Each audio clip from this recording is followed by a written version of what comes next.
Aduh. Aduh Tuhan, jangan nih. Diduga gegara berisik, pengendara RX King dipaksa cium asap knalpot sendiri di Ciwidey, Bandung. Tengah beredar sebuah video yang memperlihatkan dua orang pengendara motor cekcok di jalan.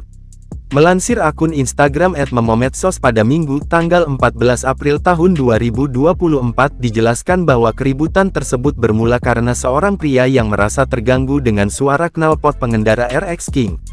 Pria itu pun lantas mendekati pengendara tersebut dan berujung cekcok. Tak sampai di situ, pria itu juga menggeber knalpot RX King itu tepat di depan telinga sang pengendara. Pengendara berjas hujan hijau itu pun lantas mencium asap knalpotnya sendiri. Sang pengendara pun terlihat berulang kali memohon maaf pada pria berjaket abu itu. Tampak, saat itu kondisi lalu lintas cukup padat.